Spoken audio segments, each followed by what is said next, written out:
High friends welcome to Sikdar's academy. Sikdar's एकाडेमीते सबाइके स्वागत।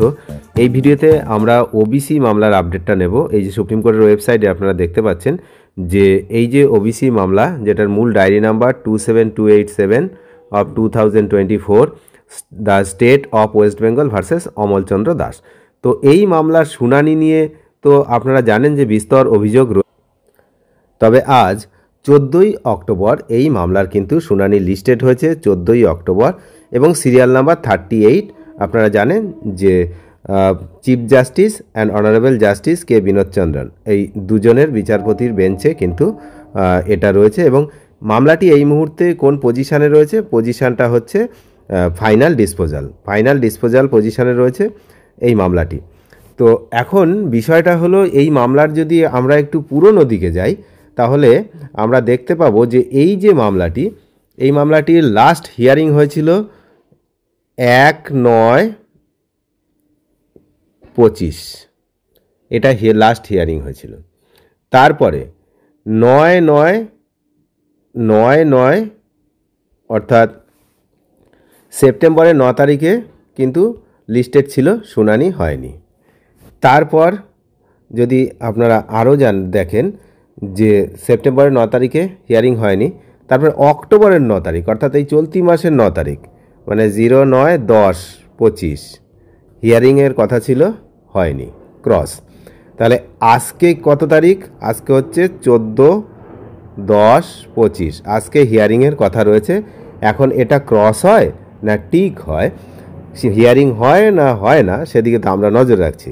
এখন বিস্তারিত ব্যাপার হচ্ছে এই মামলার, যে এই মামলার যেদিন হিয়ারিং রাখা হচ্ছে ঠিক সেদিনই সুপ্রিম কোর্টে সাংবিধানিক বেঞ্চের কিন্তু শুনানি থাকছে, রেগুলার, আজকেও রয়েছে।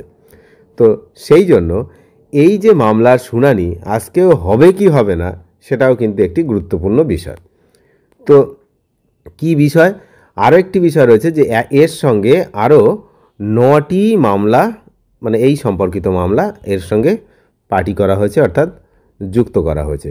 তো এটা চূড়ান্ত নিষ্পত্তির পর্যায়ে রয়েছে। কিন্তু বিষয় হচ্ছে এই যে বারবার যদি এরকম করে এই ডেট পিছিয়ে যায় তাহলে কি হবে? যেমন একটি সাংবিধানিক বেঞ্চের শুনানির আজকে আছে, নির্ধারিত সময় রয়েছে, তো এটা হওয়ার কথা, তারপরে ওবিসি মামলা শুরু হবে। তাহলে ওই সাংবিধানিক বেঞ্চের শুনানি যত সময় না শেষ হবে তত সময় ওবিসি মামলা শুনানি হবে না। এবার ওটা শুনানি হতে হতে যদি সময় চলে যায়, তাহলে ওবিসি মামলার ভাগ্য সেই আগের মতোই, যে নট ডান, শুনানি হচ্ছে না, দীর্ঘদিন পিছিয়ে যাচ্ছে। আর একটা বিষয় রয়েছে, এই মামলার যিনি প্রধান আইনজীবী তিনি হচ্ছেন কপিল সিব্বল। প্রধান আইনজীবী রয়েছেন হচ্ছে কপিল সিব্বল। তো যে কপিল সিব্বল যিনি আইনজীবী রয়েছেন, আপনারা বিগত কিছু মামলাতে দেখেছেন, বিশেষ করে ডিএর মামলাতে দেখেছেন যে ওনার ব্যস্ততার কারণেও কিন্তু শুনানির উপরে প্রভাব পড়ে। তো সেটাও পড়তে পারে। যেমন হচ্ছে এই গত 9 তারিখে যেটা ঘটেছিল, ওনার ব্যস্ততার জন্য শুনানি কিন্তু স্থগিত হয়ে গেছিল। তো এই জন্যই কিন্তু আজকে শুনানি হবে কি হবে না সেটা কিন্তু নিশ্চয়তা নেই। আর 2024 সালের মে মাসে কলকাতা হাইকোর্টের রায়ে কিন্তু 2010 সালের পর থেকে জারি করা পশ্চিমবঙ্গের যে সমস্ত ওবিসি সার্টিফিকেট তা বাতিল করে দেওয়া হয়েছিল। তো হাইকোর্ট উল্লেখ করেছিল কি না, এই সার্টিফিকেটগুলো জারি করার ক্ষেত্রে আইনি প্রক্রিয়া সঠিকভাবে অনুসরণ করা হয়নি। তারপরে কি 5 লক্ষ ওবিসি সার্টিফিকেট বাতিল হওয়ার উপক্রম হয়। তারপরেই কিন্তু সেটাকে চ্যালেঞ্জ করে এই সুপ্রিম কোর্টে মামলা, এবং এই মামলার সুপ্রিম কোর্টে কিন্তু আপাতত স্থগিতাদেশ দেয় যে হাইকোর্টের যে রায় সেটা আপাতত স্টপ থাকবে। তারপরে এবার এই হিয়ারিং হচ্ছে, মোশন হিয়ারিং হচ্ছে এবং শেষ পর্যায়ে এসে পৌঁছেছে।